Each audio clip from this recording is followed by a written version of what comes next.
Did you feel lost at one point because of like prior to that? I'm still. I didn't even know how I got here today. You know what? Definitely. Like, it's something that Alessandro told me actually really recently. He's like, you changed. And I'm like, I changed? How? He's like, you have balls now. I I was love the like, sayings because they're so cool, you know? I'm like, I do. He's like, yeah, you do. See how tough you are? I'm like, yeah, you're right, man. I'm tough. I'm tough now. Fuck, they just start punching people on the street. Hey, thanks for checking out the show. And if you like it, tell a friend. And if you want to support the show, you can by 1, subscribing and liking our YouTube channel at the DMW Podcast. 2, you can go to our website and sign up to our mailing list at the dmwpodcast.com. And 3, you can follow us on Instagram at the DMW Podcast. Thanks again for all of your support. My name is Stef, and this is the Dead Man Walking Podcast.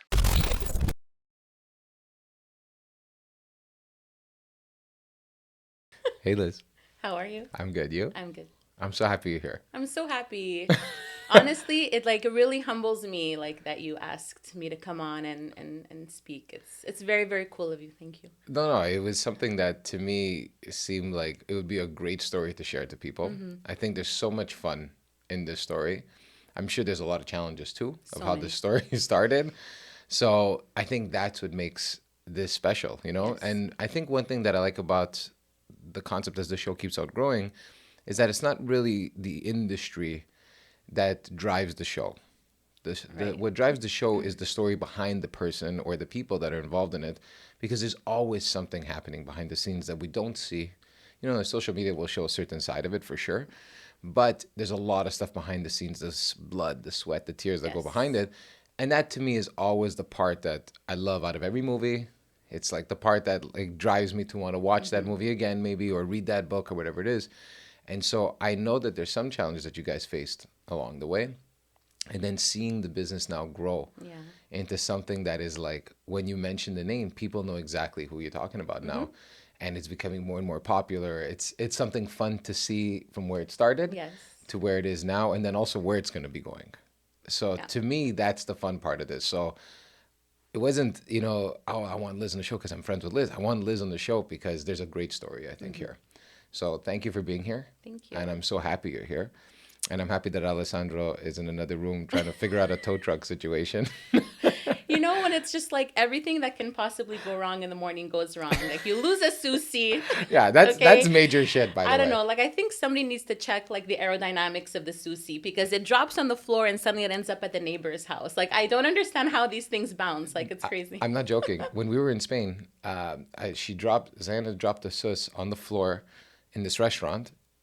We looked everywhere in the restaurant for this fucking thing, and we realized like how disgusting the restaurant was too, because we're on the floor like, oh, this is ugly, for sure. You know, all this shit, and then it ended up in my pocket.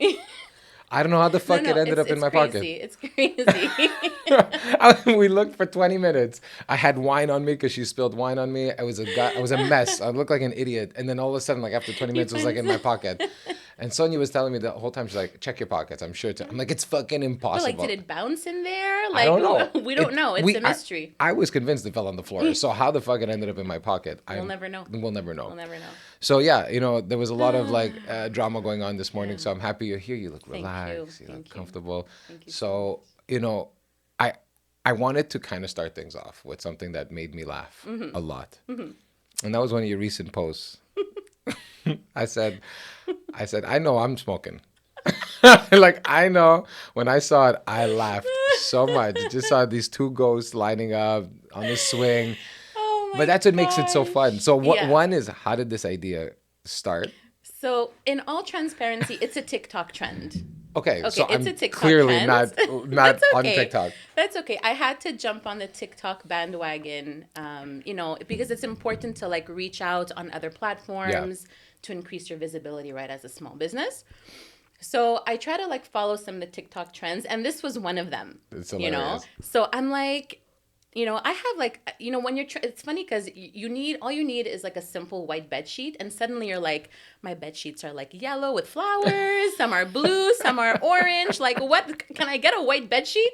So finally I asked my mom, They always have like 80, they always have like it. 80 different sheets. Exactly. So we get the sheets, and Alessandro's like, why do we need bed sheets? He's like, are we filming something in bed? I'm like, no. No, we're not. And now he's just like, He's like, I piqued like his curiosity, you know? I got a patuli for you. Like, no, we're not going down that route. We're not there yet, okay? We're not there yet. So, That's the Patuli Pizza OnlyFans page. Exactly. Subscribe here. So, no, so we ended up going to the park, brought the kids, my mom, and like she took the photos of us. And it was basically kind of like a bit of like a sneak peek promo into our upcoming Halloween viral ghost pizzas. Yeah, like it's so funny that something like that could go viral. I always laugh at like things like this, but it's fun. It's fun. It's really, really fun. And so there were so many mosquitoes at the park that evening. It was humid. It was like last week. It was still like 40 degrees. It was humid. It was hot. The baby was crying in the baby carriage. There was like older women power walking in the park, just like staring at us. It was a whole fiasco. I could imagine like the whole scenario of like someone filming and two bed sheets walking in the park. Like they must have, and then going down the swing and like the slide. The slide. I was laughing so much when I saw it. But the music too was like perfect. It was and like I said, I had just smoked a J and I'm just watching it. And I'm like, I literally started dying of laughter watching this because I'm picturing you and Alessandro at the same time under the sheets, and I could picture him saying, He's freaking out. Like, what the fuck He's like, is going I can't see. The sunglasses, the bed sheet is slipping off of him. He's getting bitten by mosquitoes. Like I drive him crazy with this stuff. I really drive him nuts. But I think that's what makes you guys really fun. Yes. Like, it's like I'm watching a fun family. But like that's working like really hard. Really hard. There's always like 10 events, it seems like, happening in a day. It's so amazing. Like the business is kind of like shot up to that point, but you still manage to make it fun. Yes. You know, like, something with Jose Mourinho, I saw like a video, you know, and like some of the videos are doing like super well, like thousands of hits, like thousands of views. And some of them have gone viral, like 70, 80, 105,000 views, like weird. Like you can do it's so random. Like TikTok, like you never really know like the algorithm. Yeah. You know what's gonna happen. You put something out there, then you're like, oh shit, like this went viral. Like let me be careful, like what I'm putting out there because you can't take it back. You know? Well, that's the thing, right? So you guys are like always experimenting with stuff. Always. You're not just, it's like obviously you're showing that there's food, there's this amazing food, the pizzas, all this stuff, the parties, but it looks like you're having fun at the same time, right? Yes. When did that because there's always, I find, when people kind of start breaking into trying, like even for me on the show too, like I'm recognizing more and more, like I don't really care. I'm just going to put stuff that I think is funny. Exactly. But there's a weird like transition that happens where at the beginning, you don't know if you want to pass that line, like you're afraid of how someone might react to whatever you put on. Like for some reason we think like we're the center of the universe and everyone's going to watch your video. Was there a moment that you kind of recognized, you and Alessandro, that, you know what, let's put ourselves out there a little more? You know what? Yes. We have done, a lot of introspection. When we started Patuli Pizza, I looked around a lot too to kind of see what was out there. This was all, Alessandro's been a pizzaiolo for his whole life, right? Yeah. He started off, he was a teenager delivering pizzas on the back of his Vespa around downtown Rome. So that's really how his career started. For me, this is completely new. Like, I have a career in finance, you know what I mean? Like, just like, this is not computing. Like, I don't get it. Why is there no spreadsheet on this table? Exactly. So, I looked around a lot and I said, I just felt like everything around me seemed very typical, like very like green, white, and red, like handkerchief pizzaiolo, like with a chef hat. And I was like, it doesn't really do anything for me. It doesn't really light a spark, and I said, I think the most important thing for us, if this is going to work, if we're really going to dedicate all of our time into this, it needs to be really authentic, but authentically us, And I think, the amalgamation of Alessandro and I together in this project created a really good recipe because, he's really intense in like like his food preparation, just his whole thought process. Oh, yeah, he's like, a pizzaiolo. He's a real pizzaiolo. Like if somebody asks Alessandro, like, what is your passion? He's going to say it's making pizza. Yeah. And you see it. That's what it is. Like, even when we get together and let's say he'll do something and it's a home thing, right? Yeah. And he's just cooking. He reminds me, it's funny, he reminds me a lot of my dad. Okay. My dad loved being a mechanic. He loved being a mechanic. You know, he just, that was his thing. Right. And I would look at Alessandro and he just enjoys Yes. making pizza. Like you see that there's kind of like a special space like that he goes into when he's Exactly. making that. He just kind of, boom, he just locks in. Yes. And he's working, and I love seeing people in that because you know that someone is passionate about what they're Exactly. doing when they lock in. Yes. They just, something changes in their eyes, something changes in the way they move. Yes. It becomes serious, like where you position things on the table so you can be most efficient. Like Yes. you see it, like you could, it's like, it's a work of art. It is. When you see someone It really is. doing what they love. It truly is. He's like an artist, and in all transparency, it makes him a little bit difficult to work with. You know, Fucking diva. Yeah, like it makes him difficult to work with because he has a very specific way of working, and you know what I mean. You can't be in his way, Yeah. and you can't kind of distract him from what he's doing because he's so focused. Yeah. So you know, I had to learn essentially how to work with him. Yeah. And I also learned throughout the years speaking with, you know, previous colleagues that he's had, he's great, but he really isn't the easiest to work with. And I learned this too, like through them. Obviously, like everybody had, you know, awesome things to say, but they admitted like, no, like it's not a walk in the park, you know? Yeah. So, and it just makes him so much better at what he does. Yeah. You know? It's like you were saying, like there's something there. So it's not a question of trying to change it. It's how do you work to get this at its best Exactly. to another level. Exactly. So how did you manage that? Because there's one aspect of a partner in business, and then there's Yes. an aspect of being a wife, girlfriend, mom. You know, like Yes. with this same person. You know, Yes, that's exactly. that's very difficult for a lot of people. And how was that going from, you know, like being a partner, Yeah. and then now being a business partner with that person? So I think if we backtrack to the moment that Alessandro and I met and started getting to know each other, there was something that he expressed to me in the time that we were, you know, like really like discovering each other and learning our feelings about each other, where he explained to me that being an immigrant, right, being someone from Italy, being in Montreal, I mean, he's been here for only about 11 years. So it's still, I mean, compared to, Yeah. you know, 11 years. You know, and it's still more than half his life wasn't here. Exactly. You know what I'm saying? So it's like you have a whole other way of thinking, a whole other way of Yes. living, a whole set of friends, a whole set of Yes. family that's Yes. not there. That's a pretty big foundational shift. Exactly. And I mean, you know, what I understood through him is no matter how well you can master another language, you know, try to integrate into like our society, you know, culturally and socially, there are certain things that you can't ever really get a grip of, like you know, like certain nuances of our language and our vocabulary, you know, the way that we say and execute jokes, you know, like sometimes he'll say something funny and I'll laugh and he'll be like, do you think your friends are going to find that funny? You know, like, and it's like, it's very sweet, Yeah. you know? And I'm like, yeah, of course, like, yeah, they'll find that funny, but Yeah. like, they'll find it funny because it's coming from you. Like, you know what Yeah. I mean? So thing is, I accepted this like immediately, you know, I accepted, you know, this originality that he comes with, this authenticity, you know, and he felt like in the past it happened where he wasn't really accepted for that and it was difficult to really integrate.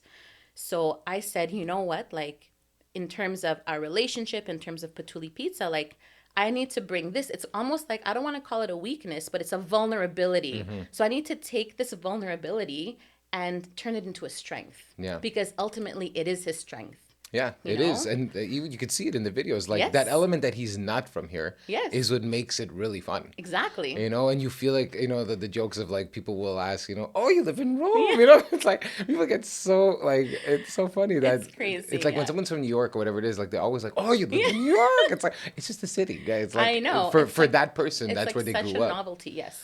But it's know? funny you say that because, you know, when I see Alessandro, I see someone that is super confident. He laughs, Yeah. but I'm sure on your end you've also seen a side where there is that vulnerable side of saying Yes. like, are you gonna like accept me in one way or another? course, You know, of it's kind of the course. base question where we're all looking for some sort of acceptance Yes. in life. Yes. So how did you help him realize that this wasn't the vulnerability And that it was a strength that he should actually leverage more. Yes. So when I started showing more of our original selves on social media, Yeah. little glimpses of our family, little glimpses of him just being naturally hilarious, because he doesn't try to be funny. He just is.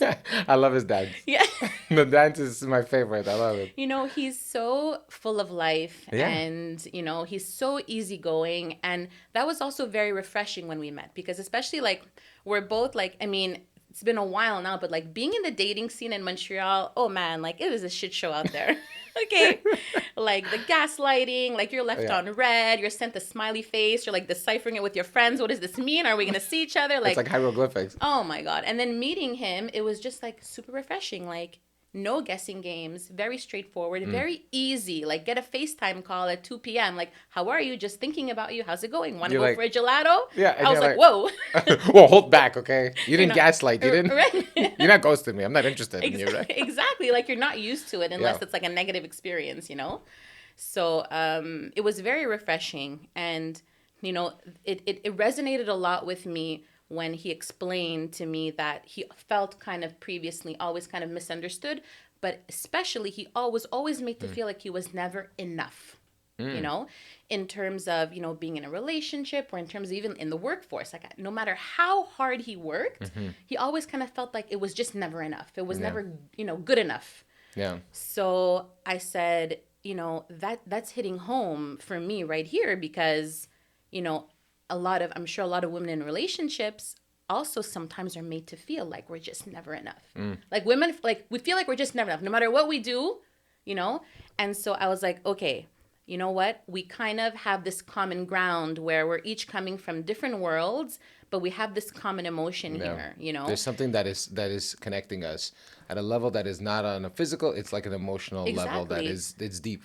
Exactly. It was very deep. And I said, wait a second, like all of this is so untrue. Like you are absolutely more than enough. Like, are you kidding me? Yeah. You're awesome, And so this was kind of like mirrored back between each other. And that's really like the foundation of our relationship and how it started growing, and it became really strong. And so in Patuli Pizza, every time we introduce something new, every time, we decide to like add something to the menu or do something different, we're like, you know what? Like, yes, like, don't be afraid to do it. It will be enough. It will be great. Yeah. So it's kind of just getting over that mental blockage, of that kind of like that fear of somebody telling you, yeah, but it won't be enough. It's not going to work. Nobody's going to like it. You know what? Do it. You'll see. It will go well. They will like it. Yeah. And it's funny because I think that resonates a lot with people that are just coming, like let's say as an immigrant, there's one side of it. In relationships. And then even starting a business, there's the element, am I going to be good enough to start this business? Yes. Who's going to buy this product? Yes. Who is going to pay us for an event? There's a lot of those questions and those doubts. I know that even for myself, same thing with the podcast. When I started, I was like, who's going to listen to this shit? Yeah. Who's going to want to listen? Who's going to want to come on? Like, who's going to care? And then all of a sudden, I get messages from people saying, your episode really resonated with me. I'm sharing this with a friend. I love the show. I'm like, oh my God, like, the vision is having an impact, yes. Right? So for you guys, I know that he worked in restaurants in the past, and then you worked in finance. Yes. When did he start coming to that realization? Because did you join in right away from day one? Or because I can't remember if you kind of came in a little later or right away. It's kind of because what happened was Alessandro was working in restaurants when I met him. Exactly. And then we got together, we moved in together, all that stuff. And then I got pregnant with Eva, our firstborn, which was like at the onset of the pandemic. Right? So then pandemic happens, I give birth, he loses his job, more kind of thing. Restaurants were like pretty much restaurants, exactly. We had kind of started a little bit like with the Patuli Pizza, like just, like experimenting a little because, he said, okay, like I need to do something, like we're going to have a baby, like we need a source of income here. Yeah. And so we started, he tells me, he's like, I want to sell frozen pizza, What was are you pregnant or did you give birth already? I was pregnant. Okay, so what was your reaction when he came to you and he threw out a random comment like that? I thought he was crazy. Like I was like, again, from the financial world, right? Like I'm going to 5 cassettes. I'm like, who buys frozen pizza? Like literally everybody buys frozen pizza. I just want to put that out there. It's so crazy. It's so crazy. Actually, This is for you. Oh, thank you. Yes. That's so sweet There of you you. go. I can't wait to smash this after. Yes. Oh, So it's that's the Halloween actually, one. yes. So what this is, This it's is our what we're talking about. viral- So, you know, this is, I'm going to smoke a J and then Yeah. eat this and laugh all day. So that's our viral Halloween ghost pizza. Thank you. You're welcome. So he tells me he wants to start selling frozen pizzas, and I'm just like, okay. And he starts, putting some out there, and we start putting it on Instagram, and it just kind of works. Like people just they love the frozen pizza, So that was kind of like the beginning of it. And then, of course, like I was saying initially, I had looked around a little and I felt like things were just very typical around and like the, as far as like pizza goes and very green, white, and red, Yeah. So I said, if we are going to do this, it needs to have, our signature, right? It needs to be like have our creative, like thumbprint on this. Yeah. Which is where I came in a little bit more and started like managing the Instagram and like taking videos of him and really showing like, our side, authentic selves, and his side of it. But like he came to you with this idea, right? And then you're sitting back pregnant, listening to this. Yeah. What were kind of like the fears that popped up in your head first, right, from your perspective? And then I'm sure he also expressed some of the fears that he had of saying like, oh man, like I'm going to have a kid. I don't need a job. Like the pandemic kind of woke everyone's ass up in a different way, from either starting a family, or how am I going to take care of it? Like there's all of these things going on. Yeah. And how did you react? Like, and honestly, like when you heard that, like what was your first impressions of that thought process? So the frozen pizza, will say I was like, okay, whatever, like go for it. I didn't feel like it, presented much of any potential problems. Okay. Yeah. What really freaked me out was when he said to me for the first time, I want to make pizza in people's backyards. And I was like, what? Yeah. What are you talking about? He's like, actually, I have a friend who called me and it's his wife's birthday. And I'm going to borrow my aunt's pizza oven. Like we had no pizza ovens. Okay. He's like, I'm going to borrow my aunt's pizza oven. And I'm going to go to this guy's house and I'm going to make pizza in his backyard for him and his family. And I was like, you do that. Enjoy, And what was it? Okay. I understand where you're coming from. Yeah. But what was it at the beginning? Because it's funny when sometimes we say ideas to people, they have a hard time understanding it. And then once they see it, they start understanding and they're like, okay, I see what he was trying to do. Well, that's exactly what happened. Yeah. Well, what happened on your perspective? How did that change? So later in the day, like as he's getting ready, I call up my mom, just randomly. And I'm like, Alessandro is going to some guy's house. He's going to make pizza in the guy's backyard. She's like, oh, really? I'm like, yeah. She's like, well, you're going to go, aren't you? And I was like, go? I was like, why would I go? Yeah. And she's like, well, what do you mean? Don't you think he needs your support? Don't you think he needs your help? Like she's all, and I'm like, oh my God, I'm a horrible person. Yes, of course I'm going. I'm just getting ready. I'm going. I'm in the car actually talking to you right now. Mom, you don't know me. You don't know me at all. Exactly. Hang up. Go see Alessandro. I'm like, so like, do you want me to come? He's like, yeah, okay, sure, come. Yeah, that'd be good. Yeah, yes. Was he nervous? He was nervous. Yeah. So I'm like, oh my God. I'm like, okay, like, time for me to get over myself. Like, he's nervous. Like, this is a big thing for him. This, I'm like, I'm going to go. So I'm there with him. This is a first-time experience for me, of course. And, as we're going and he's giving me the pizzas and I'm slicing pizza and I'm, like, talking to people and everybody's loving it. Yeah. Like, people were just floored at how good this pizza was and, like, our dynamic and everything. And that's when I realized, like, okay, like, let me take a minute. Like, his idea was brilliant. And this is a product that people love. Yeah. I was like, all right, now he needs my full support. Yeah. And again comes, that emotional, aspect where I'm remembering him saying that he wasn't kind of made to feel like he wasn't enough. And I'm like, no. Like, now, like, we're going to support each other. And I'm going to help you with this platform and you will be enough, And if we fast forward a bit in time, after maybe year one, when things started picking up, he came to me and he said to me, thank you.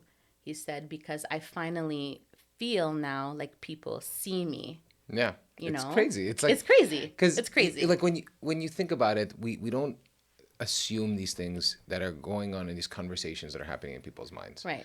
And even on your side, like one that, a lot of girlfriends or a lot of boyfriends, when their partner is trying something new, a lot of times what they do is rather than supporting, they try to, they kill the dream. Yes. Because they're afraid of their own at times. Like it's kind of Absolutely. usually a reflection of what's Yes. going on inside the person's mind. Yes. And it's not, that's a general statement, but a Yeah. lot of times there's an element of a reflection from that person. And so you, instead of kind of stopping the idea that sounded weird for you because you couldn't understand it, you're kind of like, no, go do it. I don't know what the fuck you're doing. Yeah. But it also, then someone else's comment made you realize that, wait a minute, it's not always about me. Exactly. Like this person might need my support. Yes. And you get in that car, you go there, and it's actually an awakening for you. Absolutely. Where it had, I ask myself whenever those moments happen, had you not gone, Yeah. had you not gone and saw the experience and then see your partner, really enjoying himself, and you also probably saying, wait a minute, there is another world outside of finance. Yes. So was that something that kind of opened up that internal dialogue for you of like, wait, this is a whole other world I never thought I wanted to be a part of. Yes, and I'm loving it, Yeah, it was absolutely an aha moment for me because I also felt like I had my own platform. You see, because for me, I've always been very creatively driven. Yeah, Okay? you're very creative. Thank you. And You're fucking weirdo. yeah, No, right? no, I love it. No. But I said to myself, finally, when the Patuli Instagram started and we started like posting stuff and putting like cool songs and like random things, I was like, my goodness, like I feel like this is my creative outlet. Yeah. You Isn't know? it so fun? Yeah. Yeah. I was like, this is really fun. I was like, I don't feel like I need to curate myself in such a way that it needs to look good for somebody else. Yeah. I just really want this to be something that I find fun and that I find colorful and that I find creative. And I don't care. Like I am gonna put whatever, like random song. Like I'll put a Moody Blues song. I don't care if you know what I mean? Yeah. If people don't know who the Moody Blues are, I do, and I love that band. Damn it. Fuck, if you don't like what we do, fuck you. You know what I mean? Like stuff like Yeah, no, stuff like that. I hear you. I hear you because even for myself, like with the show, like I said earlier, I don't care if a person likes this song or if they like this idea. I just find it funny. Yes. I find it funny, and I have a weird sense of humor at times, and it just makes me laugh. So I remember like when I did for the 10th episode, I had this idea one day. I remember it always starts when I smoked a J, and I was just sitting in my backyard, and I said, wouldn't it be funny if I challenged this guy David that was on the show, and he's like a fucking ultra marathon runner. Okay. And I said, wouldn't it be funny if I challenged him to a race? Oh. Because he would absolutely destroy me, right? Right. And that would be funny to watch. Like I would laugh at myself Right. watching this video. I said, okay, let's do it. Yeah. Let's do it. So I contacted. He was up for it. We got someone to take some shots. Then Chris and I did some editing on it.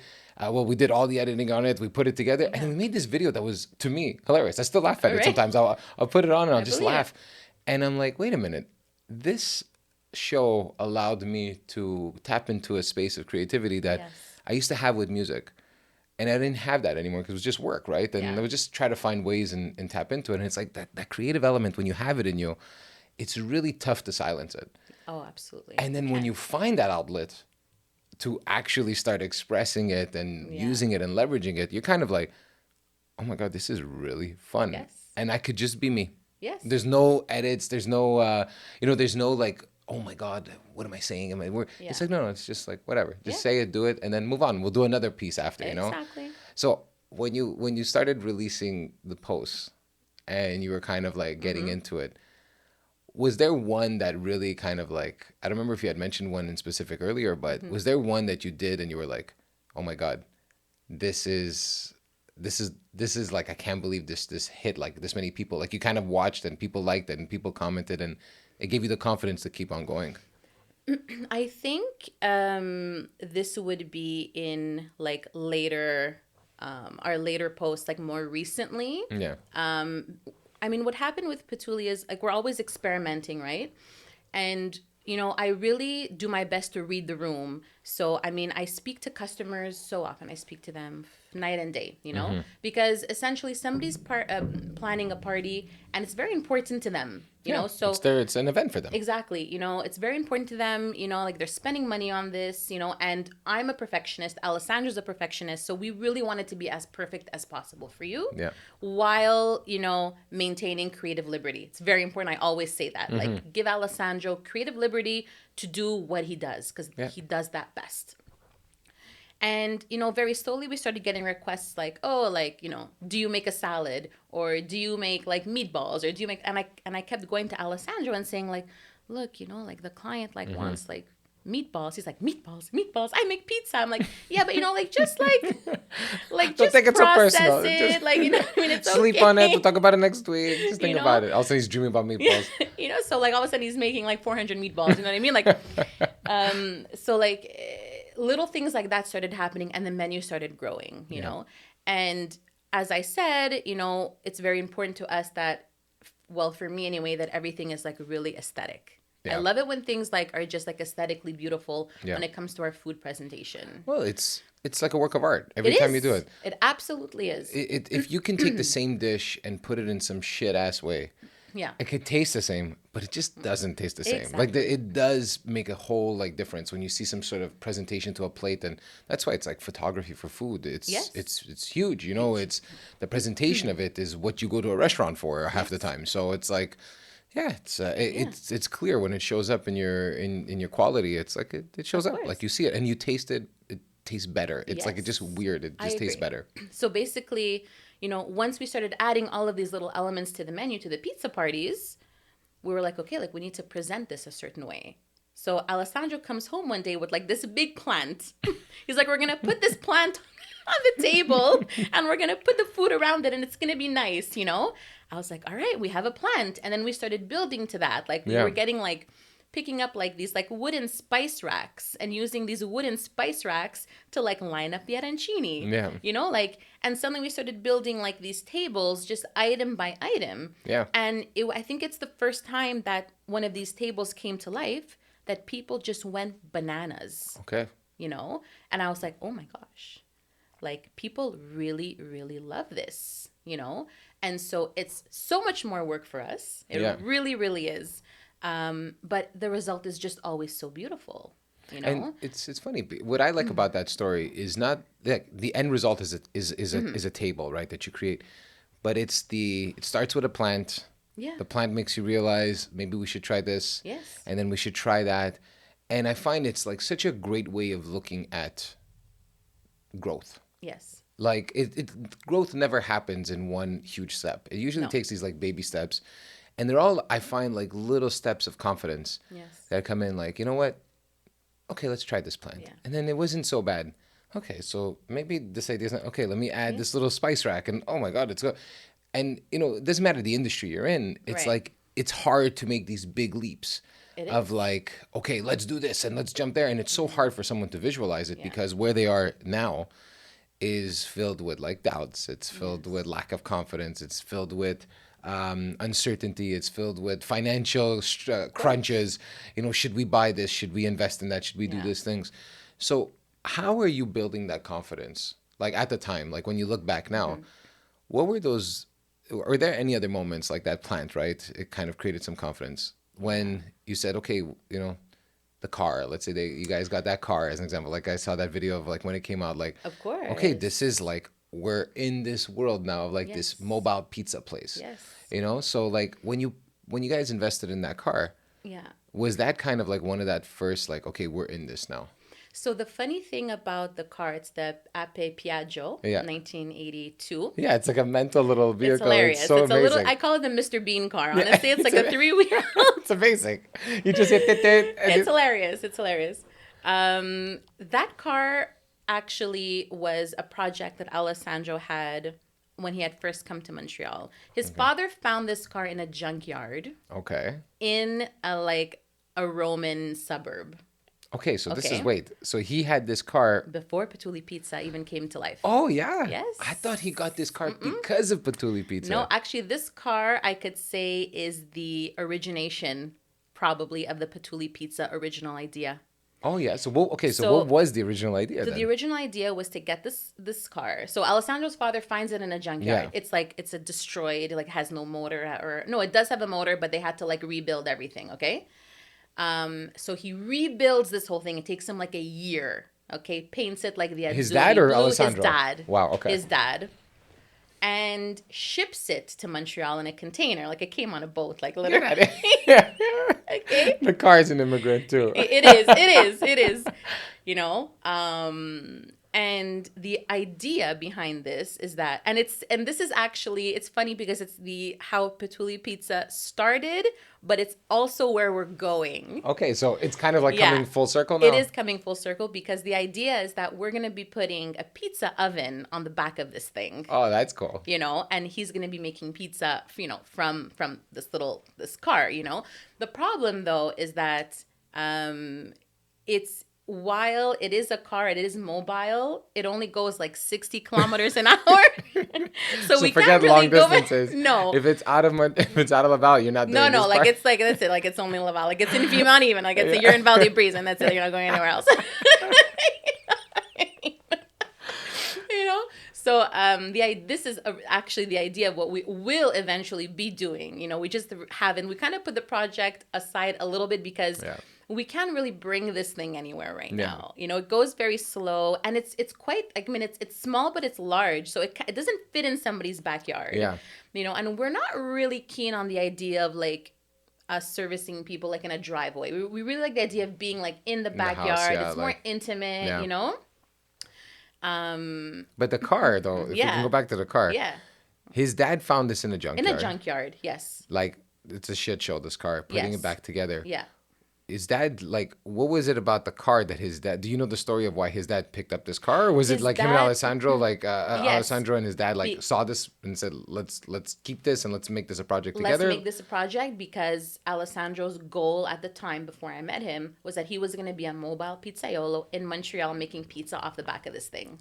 That's crazy that Yeah. he had that, but he had Yes. he had a He specific the vision. Yes. Wow. He did. So we have the car. Yeah, you know, the it car's says amazing. Patuli Pizza on it. You know, but it's just kind of it isn't doing anything right now because we need to get like a specific oven to put on the back, you know. Well, sometimes it's like a Yeah. mascot, you know, in a sense. Like the Yes. car, like I remember there was a restaurant we went to in Positano, and there was a small little car similar like that, and it was in front of the restaurant of this like it was a restaurant farm / kind of like agriturismo, Right. and it was at the top in Positano, like on the top of the mountain. It was so beautiful, this place. And we're overlooking like everything, you know, to eat. And this car must represent something because Sure. it's there in the front of the restaurant and it had kind of like the name of the restaurant. It's escaping me, Yes. you know. But it had like the logo on the car and everything. It was just this small little vehicle. So when I saw like the videos and stuff, it reminded me even of that car. Like when I saw that car, it reminded me of Alessandro. And it was like, this car's got to mean something. I always felt like the car had to do something more than just for the business. So it's also the kind of a project with his dad. Yeah. And has his dad now, like when he told him this idea, now the way everything's going, like how's that? His dad's like, you gotta get the Ape on the road. It's like, we did all this work, get it on the road. You gotta He's use like the rooting from Rome, you know, get it on the road, come on. You know, and we're like, yeah, but the winter, like there's ice, there's snow, like you know, like they it's don't this understand how bad the winter. you know, it's this whole thing, but we will. Like I can say, like we will. Our project is to get this thing, you know, on the road and to events. I mean, we might kind of tailor it more to like very large corporate events because Yeah. it's like really a showpiece. Yeah, you know, it's a a very showpiece. cool thing. Like Yeah. so that's definitely in our plans to do that. It's a very significant, you know, piece of machinery in Alessandro's life, and Yeah, I was gonna say, you like, know, there was a lot of sweat over this thing, you know, getting it here, and rebuilding it there, and all of that stuff, you know. So it's definitely something like we feel like, you know, it's just kind of like going to waste right now because we're not using it, but we will. It's like Alessandro says, piano. It's you so know? chill. Don't worry, it's gonna work Hi, out. You know what I mean? Like he's very chill about everything. Like one thing at a time. We go very slow. You know, that's really like his. is that hard for you to because finance is it's a world about like what's happening this quarter. Mm-hmm. Not even this quarter, this Very and month difficult end. for me. You know, like so it's so difficult in a sense where there's always this timeline. There's always push. You need to excel, growth, Yeah. growth, right? Yeah. And now you're walking into a world where you have no control, and you have control, but also no control. Yes. Because you're looking at things from a perspective that it's dependent directly from someone using your services, let's say, or something like that. For sure. How was that switch for you? Because for Alessandro, he came from like a restaurant business, maybe where it is a little more volatile and stuff like that.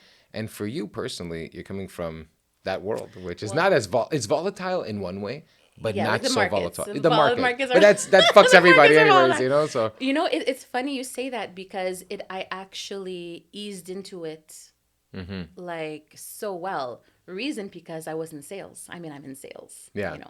And so because I'm the one who takes care of like the contracts and all that stuff and talking to the clients, I just feel like I'm still doing my finance job. Yeah. The interpersonal aspect, creating the connections, and I mean, let's be honest, ultimately like making the sale, closing it, and so it was actually very easy for me. It's weird. And I actually feel, quite fulfilled.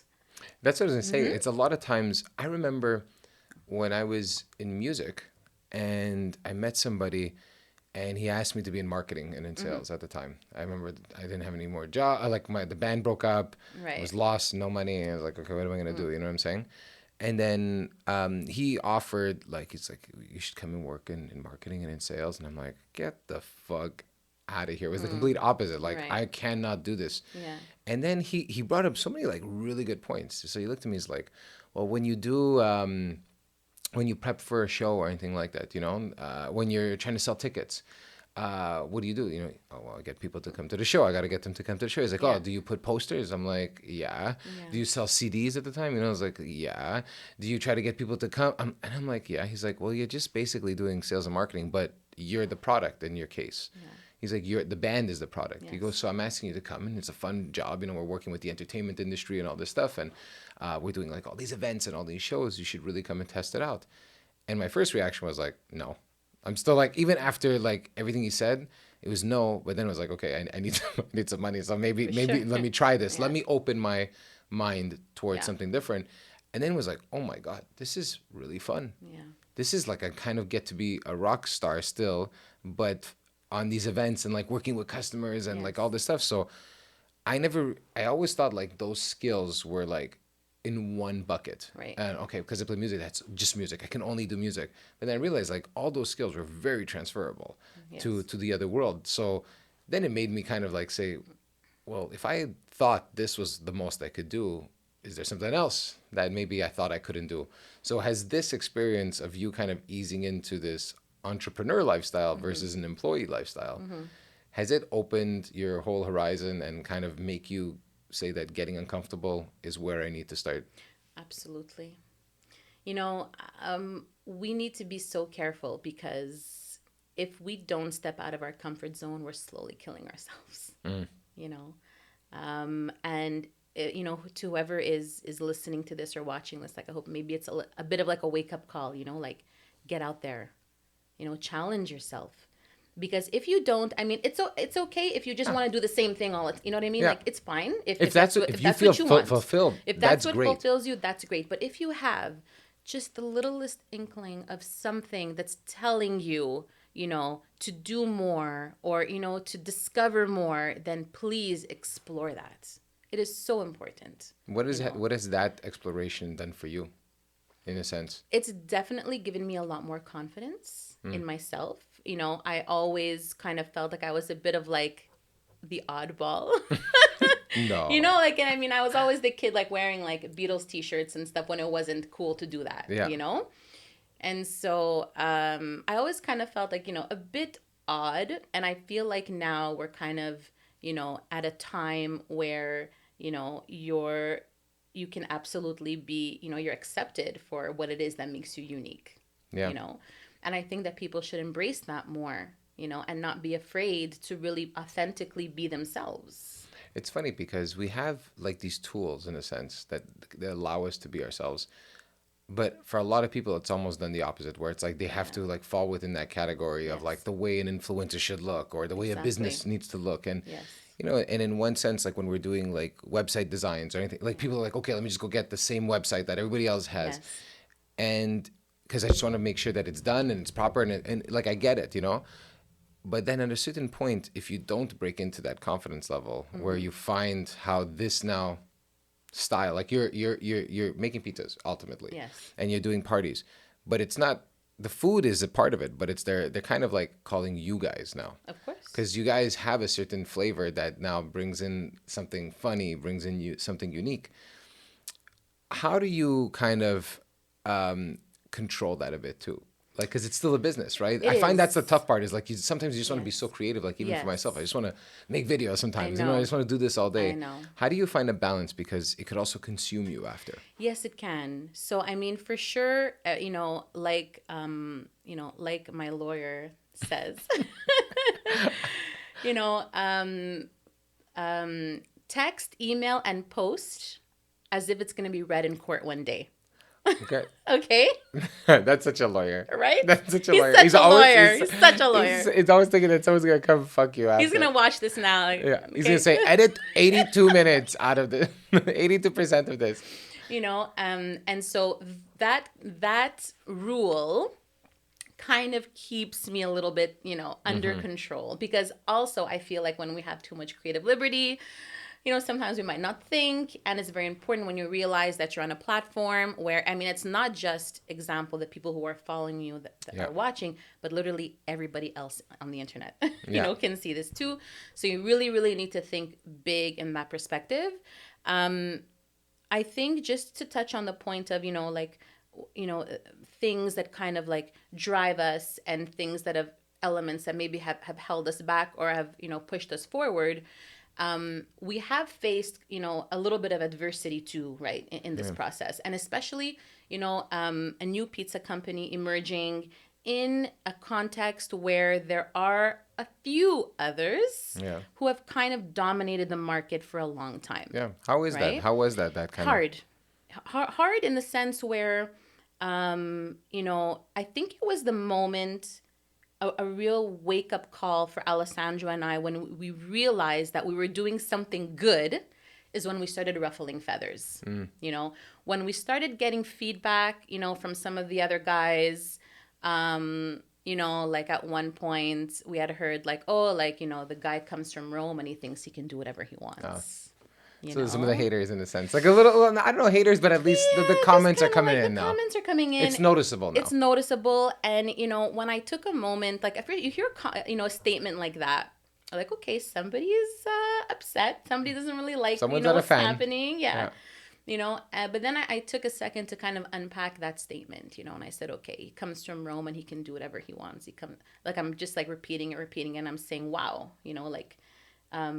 why shouldn't he be able to do whatever he wants? Why shouldn't this guy who comes from Rome be able to come to Canada and, create this thing, and put it in motion and be successful at it and be fulfilled and be happy and feed his family, right? Like, why shouldn't he do that?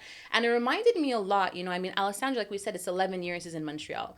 But I think back to like, our grandparents immigrating here, you know what I mean, in like the 50s and 60s. Yeah. 100%. Whenever I hear those things like that, I'm like, and it's just like, how many times has, someone probably said like, oh, like these, they come here and like, they can do whatever they want. Like they're making tomato sauce or they're doing whatever. Or they're going to bottle that shit and sell it. Like, how come, why would he do it? It's crazy.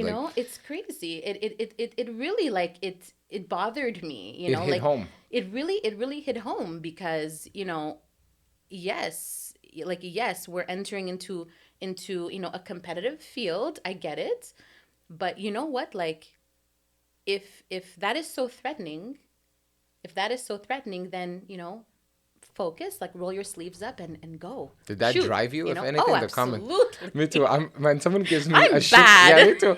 I hear something, I go all Michael Jordan, all of some of them. I focus in on that comment. It's almost like I write it on a fucking piece of paper to just keep it in front of my face all day. That's what happens. And when I have something like that too in my head, it's like it's like pure tunnel vision. It is. I am here to destroy now. Like I need to win this. And then you could kind of go crazy in one sense where you kind of obsessed with it. But I find you need that sometimes, like just start the engine, because then it just drives you to move forward. Those times when you're like, maybe I shouldn't, you're like, fuck them. Fuck them. I'm going to do Exactly. this. I'm going to do it well, you know? Exactly. And that absolutely is what drives us. So, I mean, these comments are very few and far between, honestly, I must say. Like, we have a lot of really great feedback, but, you know, I know that those comments are there, you Yeah. know? And I say to myself, my goodness, like, this is coming from a place, you know, where, like, we, you know, in this community, like, we all have the same grandparents. You know what I mean? Our grandparents all suffered the same way. Yeah. You know, so I mean, when you unpack that statement, you're basically, you know, undermining and belittling every sacrifice that our grandparents have made Yeah. for us to build this empire for us, you know? Yeah. So why shouldn't, you know, anybody who comes from anywhere, Yeah. you know, try to create like their own legacy? It's funny because sometimes we're disconnected with it. I guess, I think your parents are from Italy too, right? My father was born in Okay. Sicily, my mom, yeah. Yeah. was So born like my here, yeah. parents are from Italy. Like my Yeah. mom came when she was young, but my dad Yeah. was in his like mid-20s. Like he was an Right. adult when he came. Of He wasn't a course. kid, you know? Yeah. And so there's that connection back to the homeland, I guess, if you want to Yes. say it. That's very apparent. Like my grandparents only my grandmother that's around still, she only speaks Italian. My grandfather only spoke Italian. My dad pretty much only speaks Italian. My mom, like in the house, was almost always Italian with a lot of English swear words, you know. You know, but it was like, you know, I look at it now and still like sometimes we forget that whole like world of like coming and transferring here course. and then starting something. Yes. And then now we're born here, so we kind of lose sight of it. And then like next generation, like our kids will probably have even less of a connection. Yes. But now like your kids is a bit different because Alessandro is from course. Italy, right? So there's Yeah. again that direct connection.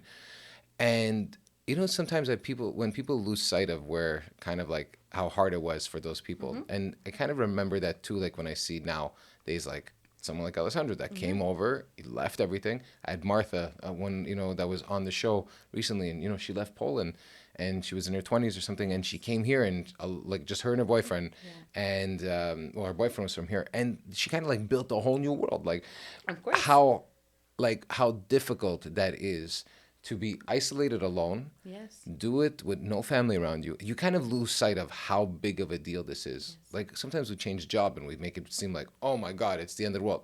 And it is to a certain extent. Yeah. But imagine changing your whole life. Exactly. And then taking that and fueling it to start like a brand new one. Like I find it always interesting, the immigrant story. I don't know if maybe because of our past connections or, you know, it inspires you or whatever to start something. But it's definitely something that I think people take lightly and don't realize how big of an impact it is for people to make such a big shift. You know, and on your end, like seeing it firsthand, has it changed your point of view just in general when it comes to, you know, like let's say for Alessandro, like he started from nothing here in a sense. Yes. And does it give you more empathy when you see like those young entrepreneurs or like people that are course. coming and they have a completely different background? Like, can you relate to that more and more now? Absolutely. Absolutely. It kind of broke me out of my bubble a little bit. Yeah, it was you like a know? wake up call on your end. Definitely a wake up call, especially like in the sense where, you know, like we're in a generation, like we're constantly trying to find ourselves, right? And we're looking, you know, like for the next like spiritual medium or platform or way to kind of discover ourselves and get out of this like generational melancholy, Yeah. you know, whereas you see somebody like Alessandro or somebody who's, you know, coming here from another country and like they just like want to survive, man. It's back to basics. You know? It's back to basics. Yeah. You know? It's like, I don't have time for any of that shit. Like, I need to focus. I need to do what I got to do, roll up my sleeves and get it done, you know? So that's why it reminds me a lot, you know what I mean? Like of our grandparents. Did it kind of settle you in a sense of like you were saying, like it kind of made you focus in on certain things? Absolutely. Did it you feel has. lost at one point because of like prior to that? I'm still, I didn't even know how I got here today. you know what? Definitely. Like, it's something that Alessandro told me actually really recently. He's like, you know, he's like, you changed. And I'm like, I changed? How? He's like, you have balls now. I love was the like- sayings because they're so cool, you know? I'm like, I do. He's like, yeah, you do. See how tough you are? I'm like, yeah, you're right, man. I'm tough. I'm tough now. fuck, they just start punching people on the street. You know, but it's true. So it's funny, like, you know, how we're constantly evolving, you know? And yeah, I think like this experience with him has toughened me up in a sense where I had to really break out of my comfort, you know? Yeah. And I didn't have like that shield anymore of like mom and dad, kind of like, it's gonna be okay. Yeah. You know, it's like, no, like you're you know, you started this business now, like you're on your own, you got to do this, like you're dealing with people, like there's a lot involved here. Yeah, there's a real timeline. Like you have to get this done. People Yeah. are waiting for this. Exactly. And You know? how is that? like now being the entrepreneur, you're still working, right? You're doing both, right? If I'm not mistaken. Well, now I'm on maternity leave, Okay, right? true. With this, I can, yeah. Okay. So I'm still on mat leave. So right now my focus is really kind of divided between like helping Alessandro and the kids, you know. Exactly. So how is it balancing that part out too? Because like we spoke a lot It's about the business growing, yes, about that, but I think yes. there's a big element like, Oh my you know, goodness. having not one but two kids now and a Yes, newborn, and yes. you guys are still So managing busy. to have all these events, still show up and be around with friends, like Yes, still do all this stuff, like have the yes, time to come here. yes.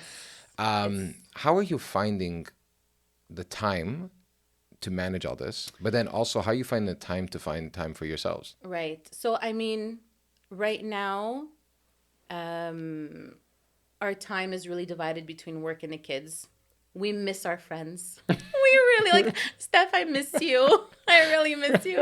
We miss our friends. So, you know, obviously it's a really big sacrifice. The business is a huge sacrifice because all summer long we're just working nonstop. Like Especially when the summer, like the it's time where everyone is crazy. partying, so you're there It's always at an crazy. event. Yeah, like when Patuli started at the beginning, Alessandro, you know, when he came to me with this idea, he's like, look, he's like, even if we do like, I don't know, like 2 or 3 parties a year, he's like, that's gonna be okay. Like, It's you know so what I crazy mean? how Like, the ask he's is like, like, yeah, he's like 2, 3 parties a year. Like, you know, I'm gonna keep working at the restaurant, and like, you know, like you have your job, and side like it's just hustle, gonna yeah. be like a little, you know. And I'm like, okay, yeah, sure. Like, if we can get 2, 3 parties a year, like that would be really amazing. Like, this is what we're telling each other, Yeah. you know.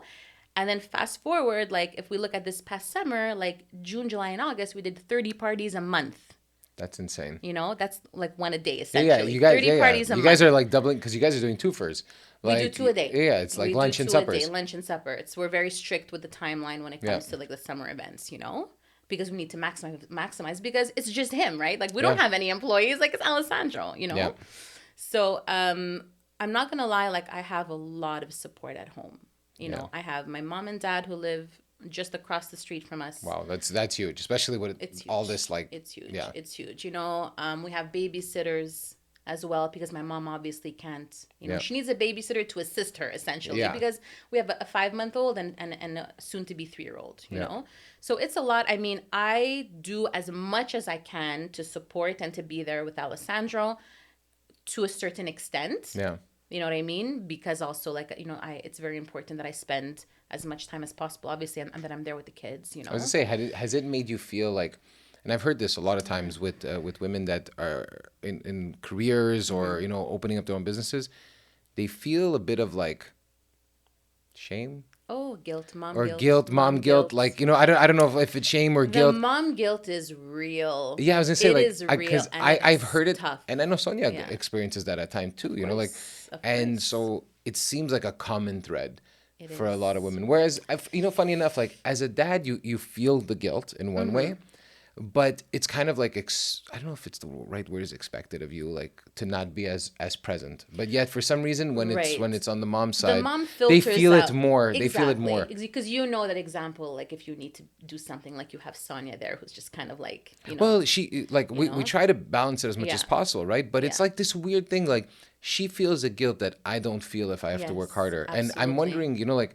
if you feel it because I've heard this so many times from so many women, and it seems to be a common thread of that. There's a guilt. Yes. Like if you're working There's too hard, there's a guilt Oh, associated to this. absolutely. So it's crazy. Absolutely. Like I can't Yes. understand. Like I can't understand it, Yeah. but it's such a common It's thread. it's it, it runs really deep. It runs really How do you deep. feel? Like how did you deal with that? You know, I the way that I look at it is I say, you know, like everything that Alessandro and I are doing is for them. You know, and I know that in my absence, they're in the best hands possible, Yeah. you know. And also what's very comforting is that the Patuli pizza parties are short, you know. It'll be like let's say 4 hours in total. You know what I mean? Like an hour to set up, 2 hour service, an hour to unpack, get home. Yeah. You know? So it's not like as if, you know, I'm gone, you know, for 12 hours a day kind of thing. Yeah. You know? So that already helps, you know. But again, because we do know that every sacrifice we're making ultimately is for them, you know. But I mean, it's an emotional thing. Like, I mean, it happens like when I come home from a party sometimes, and like, you know, like the 3 year old is, you know, gonna come and run and jump in my arms and, oh, mommy, did you go to a pizza party? You know, And it happened like once, like we had worked so hard. Like by the end of August, Alessandro and I were like, okay, this is inhumane now how much we're working. Yeah, We're it's a like, lot. like we want to It give hits up. a breaking point. Yeah. Truthfully, we want to give up by the end of August. We're like, this can't be. Like, we Yeah. can't do this to It's ourselves. not sustainable. It isn't sustainable. Luckily, you know, September, October, now like we're kind of in a slow period, which is like we're so thankful for, you know, because we know Christmas is going to pick up again. And one day I came home, it was like after a lunch party, and my kid just runs and she jumps in my arms, and something happened, like her, like she had like an elastic. Anyways, something like got snagged on my hair, and she kind of pulled my hair accidentally, and she goes, "Oh, mommy, are you okay?" Yeah.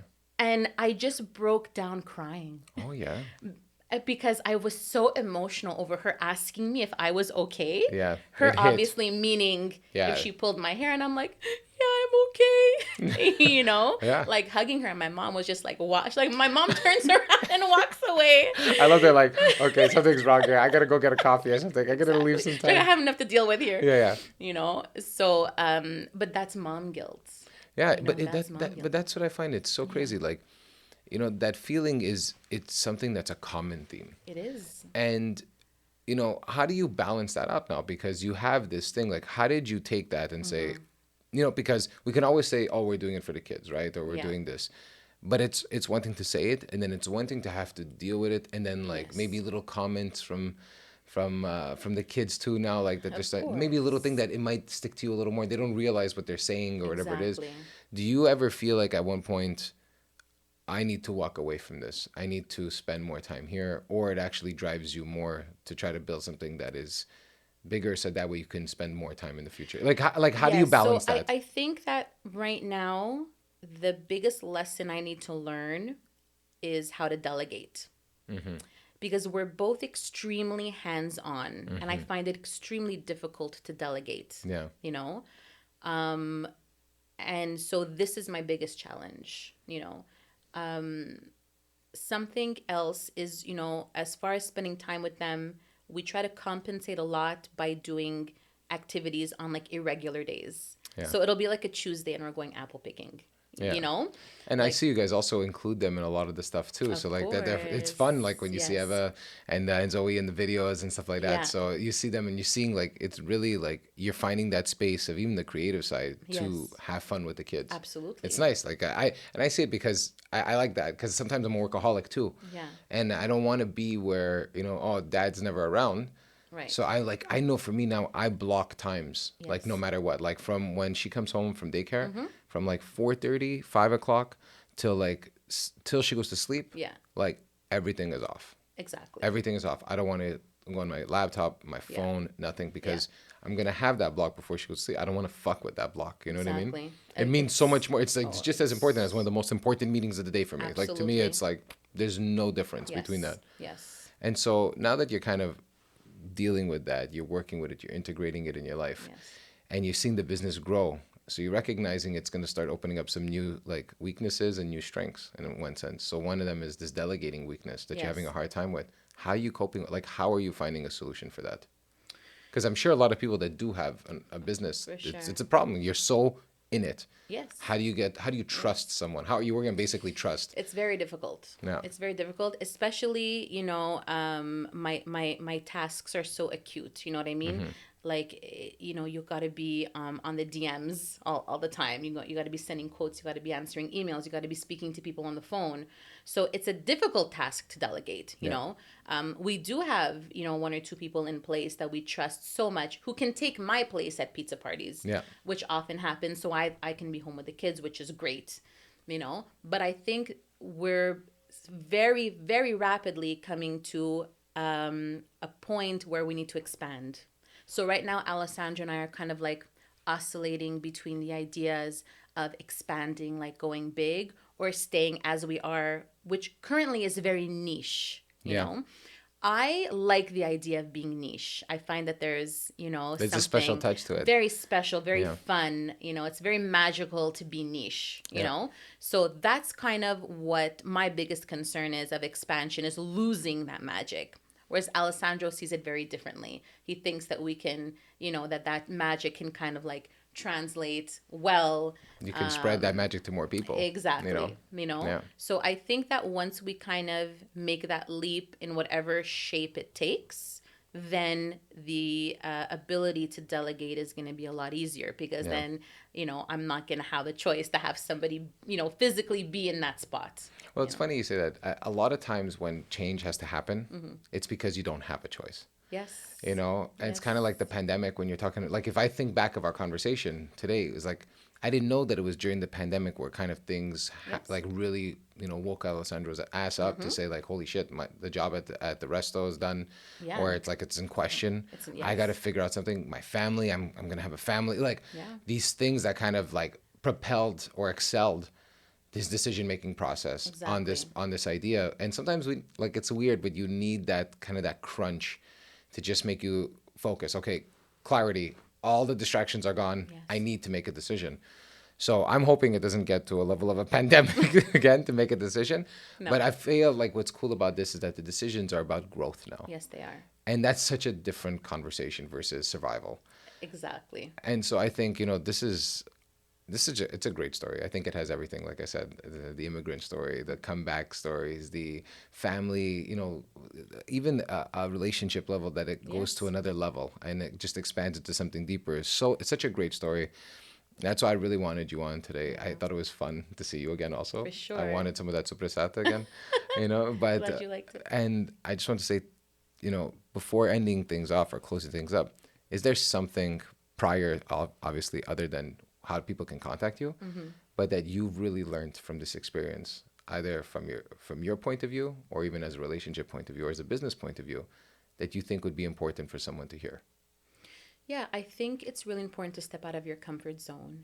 We're often very scared to be our authentic selves, for fear of judgment. And it's important to harness that self-confidence, and put yourself out there. Anybody can have a platform, you know what I mean? Anybody can just say or do whatever they want, but it's about really being true to your creativity.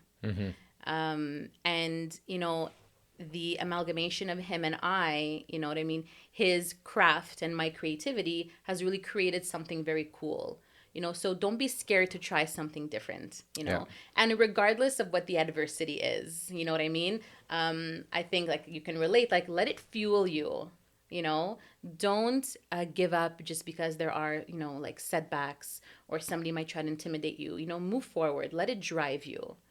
And so, there comes a lot of strength in that, like when you learn to do that, and just push forward no matter what. Believe in that dream. It's crazy. Yeah. Belief, right? Just believe in yourself. Believe.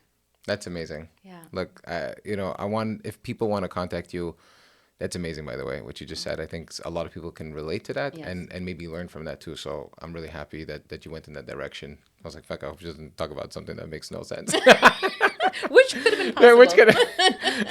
But if somebody wants to contact you, what's the best way of somebody to follow you?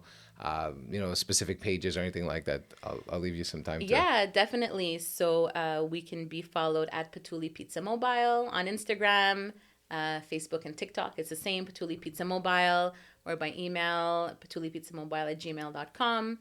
But I would say, the best way is like, give us a follow on Instagram, send me a DM, and I'm all yours. This show just got a little more interesting. Well, thank you so much. Do we call Alessandro to come in? Yeah, of course. Alessandro! Come inside here. You're going to do a guest appearance. Don't kick the cameras.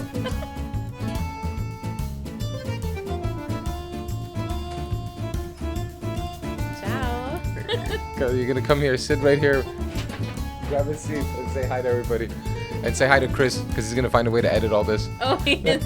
Hi, Chris. This is Alessandro.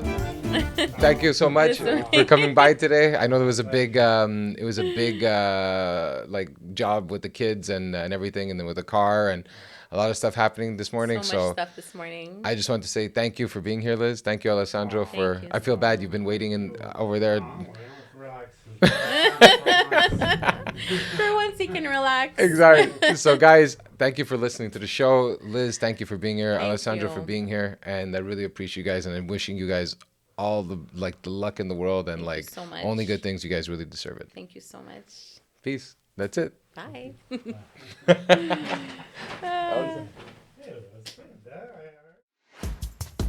Hey, thanks for checking out the show. It's been awesome working on this project. And if you like it, tell a friend. And if you want to support the show, you can by 1, subscribing and liking our YouTube channel at the DMW Podcast. 2, you can go to our website and sign up to our mailing list at the dmwpodcast.com. And 3, you can follow us on Instagram at the DMW Podcast. Thanks again for all of your support.